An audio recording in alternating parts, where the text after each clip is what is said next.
Welcome to Elevated Understanding. Chosen One, this message has reached you right on time. Not by accident and not by coincidence. This is divine timing in full effect. You were guided here because deep down you've always felt out of place, like you were born into the wrong family. But what if that discomfort was actually confirmation of your calling? Have you ever looked around at your family and wondered, how am I even related to these people? Maybe you've always felt like the outsider, the misunderstood one, the black sheep, the one they talk about but never truly understand. It wasn't a coincidence. It wasn't a mistake. You were born into the wrong family on purpose.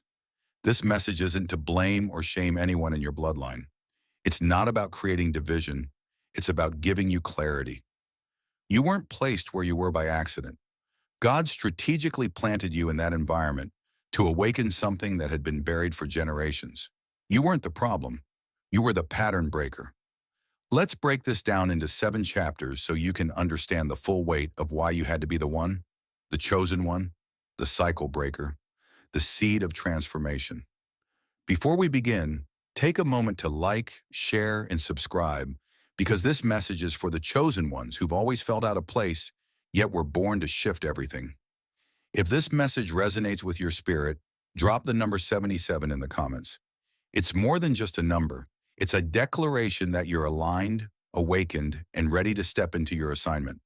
Only the truly chosen will stay until the end. And those who do will gain the clarity, healing, and confirmation they've been silently praying for. Each time you revisit this message, it will unlock something deeper. Because truth doesn't just inform, it transforms. Let's begin. Chapter 1. Feeling like a stranger in your own house. From a young age, you sensed something was off, not with the world, but with how you fit into it. While other kids laughed easily and blended in without effort, you stood at the edge observing. You weren't antisocial. You were just different. Not better, just built with something rare. You saw through things others blindly accepted. You questioned rules, traditions, and even the tone behind the words people used. Where others were content with surface-level conversations, you craved depth, meaning, and truth. You felt things more intensely. What others could ignore would linger in your spirit. A harsh word, a dismissive glance, a room filled with tension. You felt it all. You weren't just present in the moment. You were tuned into something deeper. It wasn't that you wanted to stand out. In fact, you often wished you could just blend in. But no matter how hard you tried, you couldn't fully silence the voice within you whispering, "There's more to life than this." Maybe it started in your own household.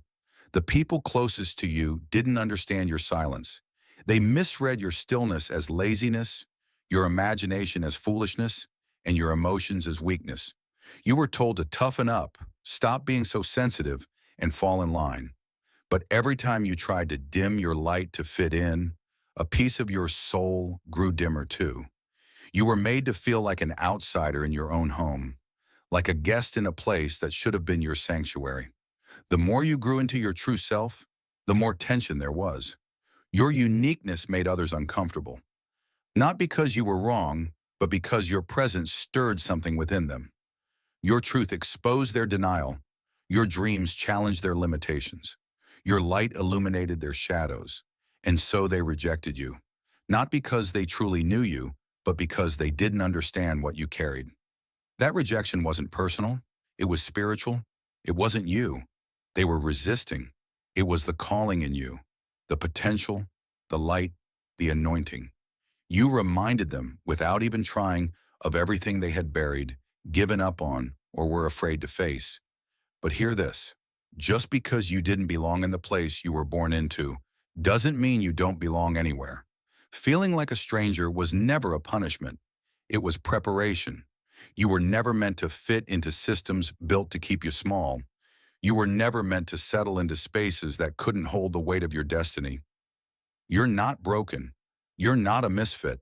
You're a blueprint, divinely designed for something greater. And this is only the beginning.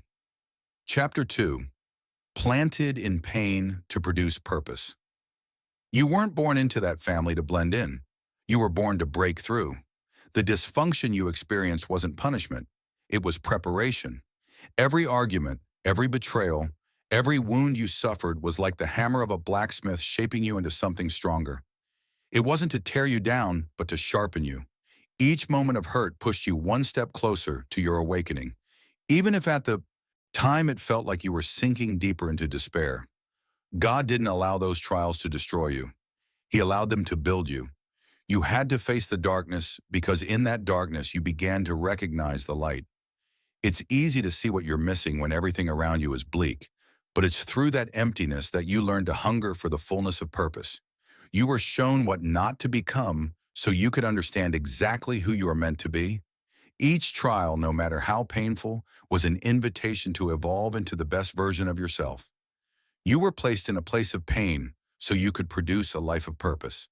Think about it. Without pressure, coal never becomes a diamond. Without the heat, the finest metal doesn't emerge. The furnace of your life was never meant to destroy you. It was meant to refine you. When you were tested, you didn't fold, even when you wanted to. And every single time you got back up, you became stronger, more resilient, more capable of facing what's ahead. It's often in the hardest seasons of our lives that we discover the deepest callings. The trials, the rejection, the battles, they weren't random. They were the shaping forces that led you to this very moment. The moment where you realized that your pain was never pointless.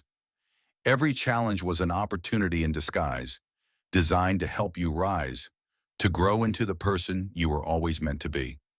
Now look at the strength you've developed. You may have felt isolated, abandoned, and forgotten, but in reality, God was preparing you for something greater than you could imagine. Every tear you shed was watering the roots of your destiny. Every moment you thought you couldn't go on was merely the stretching of your capacity, the expanding of your potential. God was never absent during your pain. He was right there molding you, even when you didn't see it. And every setback you endured, it wasn't a defeat. It was the soil, the foundation from which your true purpose will sprout. The person you are becoming is exactly what you need to fulfill the call on your life. The wounds were never meant to leave you broken.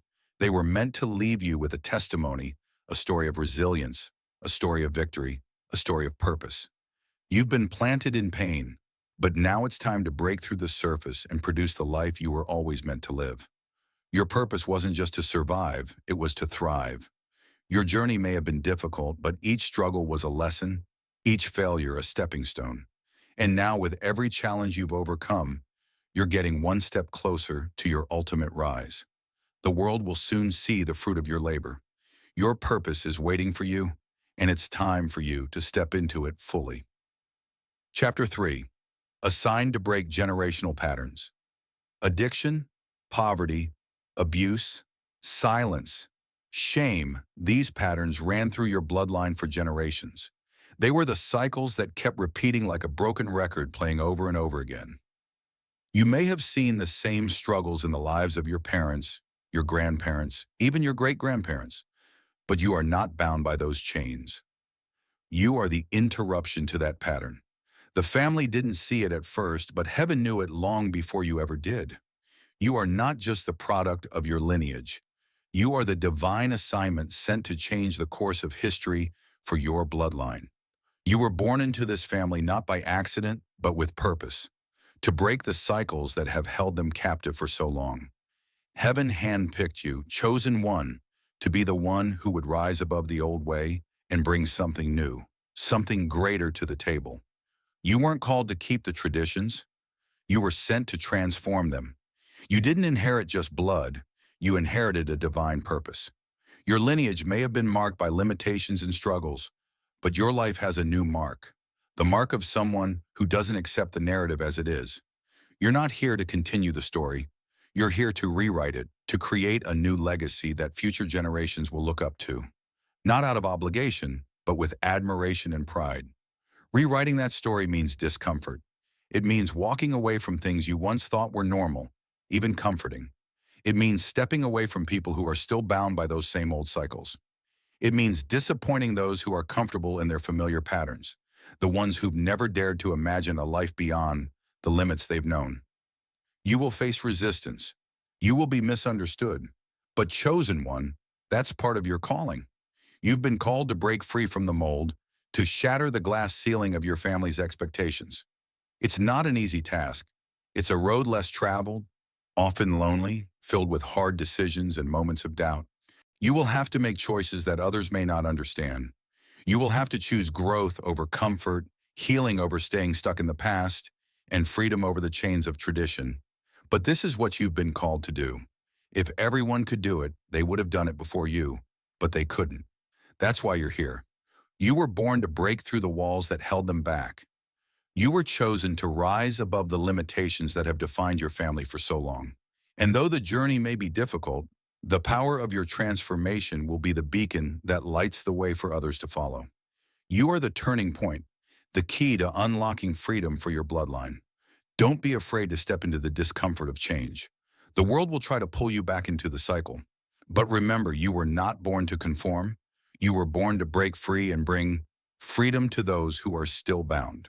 The transformation may not be easy, but it will be worth it. You are not just breaking generational patterns.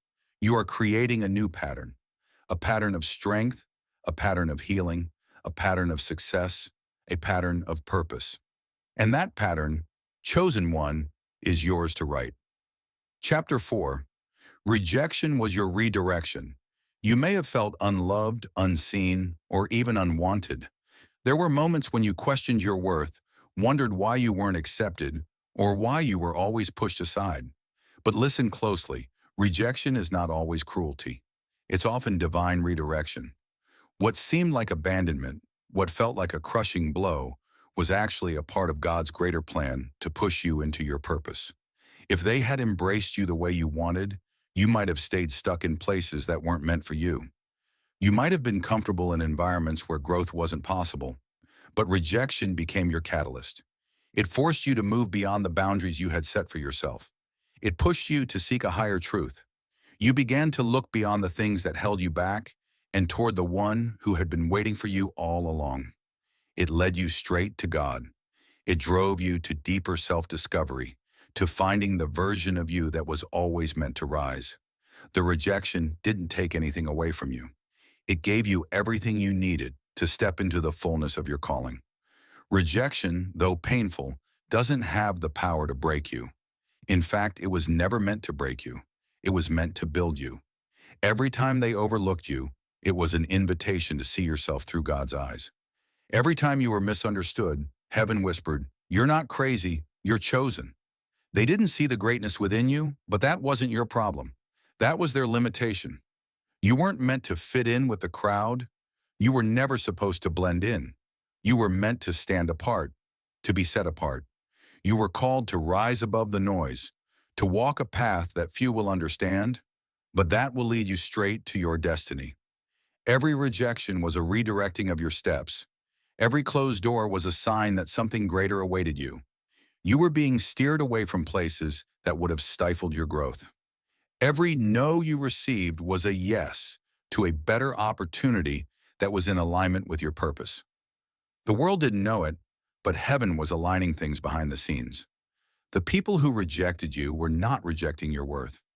They were simply playing their part in the divine plan that was unfolding for you. God's rejection is His protection. He knows what's coming. He knows the path ahead. And sometimes the very thing that hurts the most is actually the thing that saves you from staying stuck in places that would have held you back. The pain of rejection is not forever. It's simply the refining process that leads you to a greater understanding of who you really are. When you were cast aside, God was drawing you closer. When they couldn't see your value, He was showing you your true worth. You were never meant to stay with people who couldn't see your potential. You were meant for more. So don't look at rejection as a sign that you are unworthy. Look at it as a sign that you are on the right path.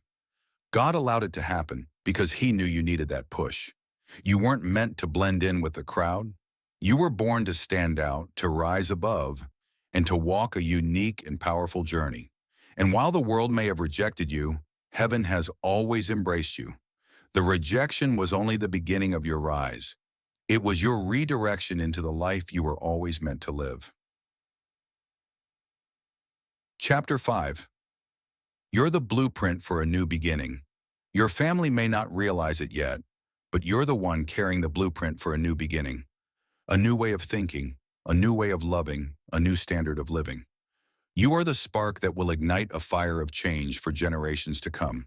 You are the living, breathing proof that something better is not just a dream, it is a reality waiting to unfold.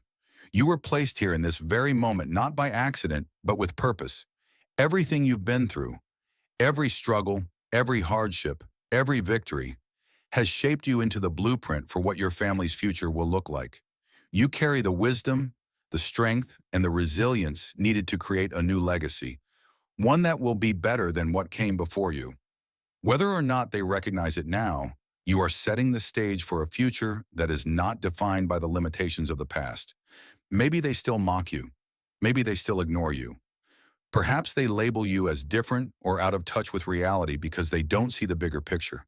They can't yet understand the vision that God has placed inside of you. But rest assured, chosen one, what they don't understand now, they will remember later. In time, when the shift begins to happen, when the patterns of the past finally begin to break, they'll look back and trace it all back to you. You will be the point in time they can point to and say, that's where it all changed. It started with them. You will be the one who showed them that change is possible, that it's never too late to rewrite the story. The generations that come after you will be able to trace their growth, their healing, their prosperity back to the moment when you chose to step up and step out. They'll look at you and say, it was because of them that we are free. It was because of them that we are living differently. You are the root of the future harvest. Everything you're doing now is planting seeds that will one day blossom into something far greater than you can even imagine. You may not see the fruit of your labor just yet, but it's there, growing beneath the surface.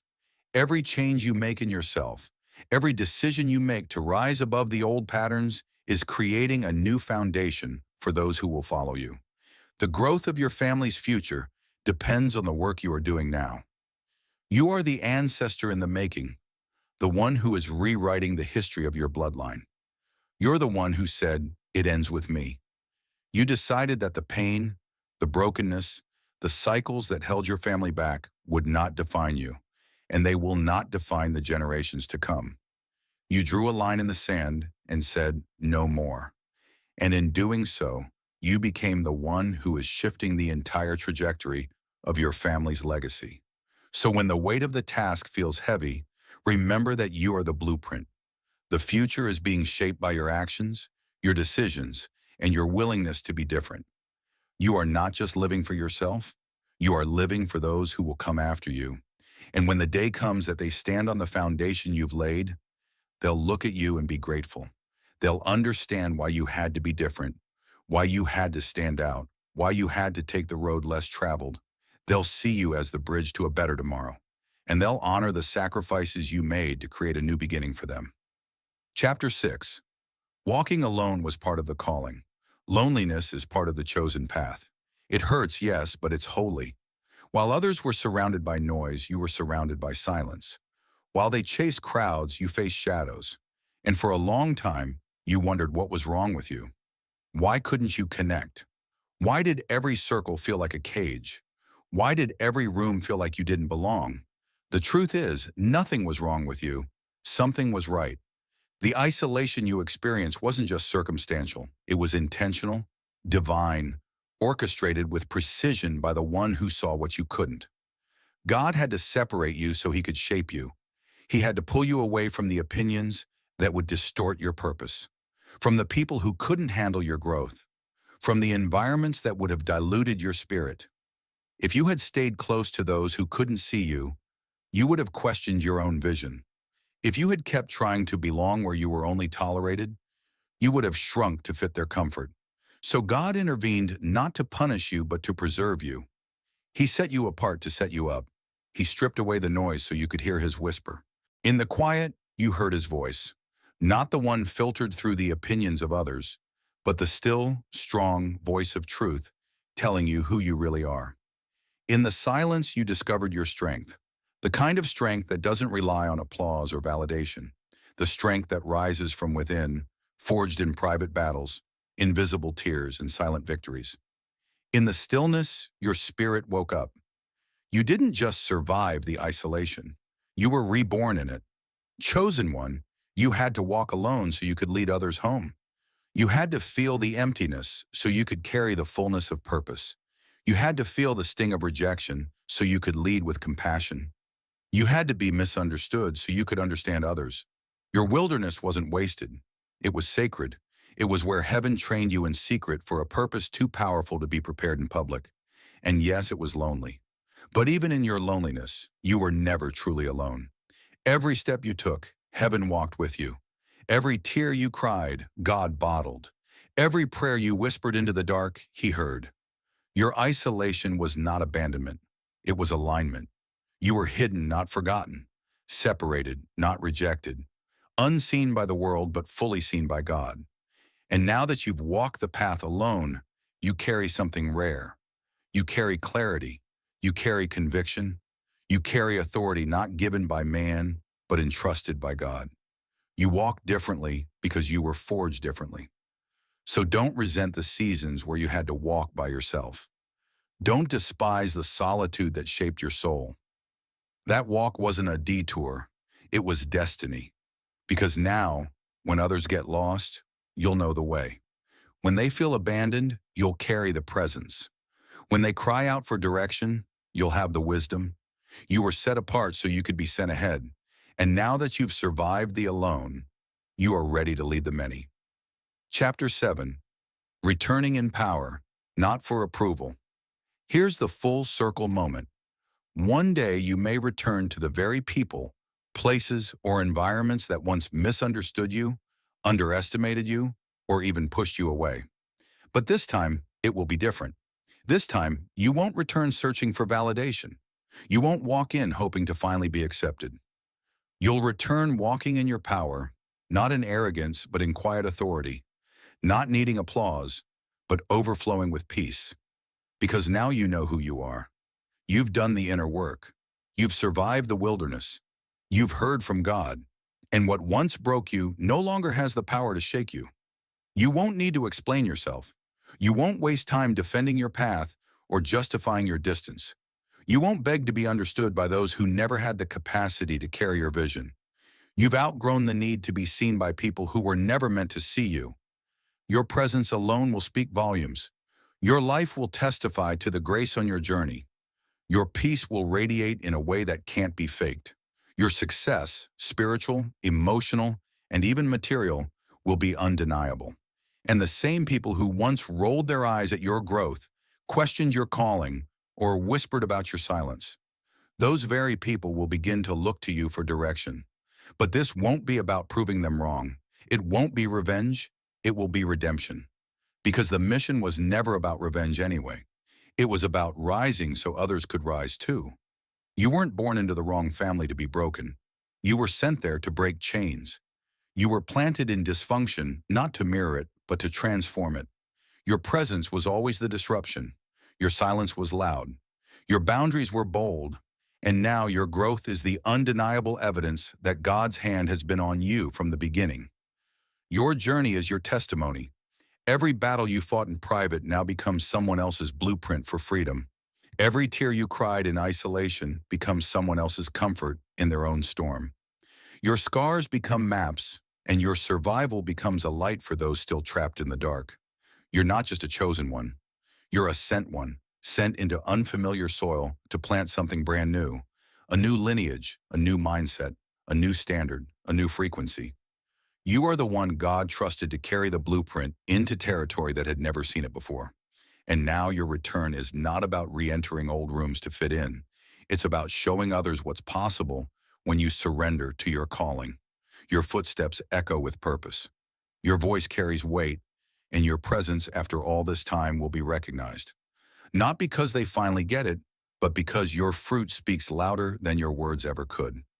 You don't return for approval. You return because your assignment didn't end in isolation. You return to lift, to lead, to plant, and to pass on what you've learned. You return in power, clothed in humility, carrying grace, truth, and wisdom like armor.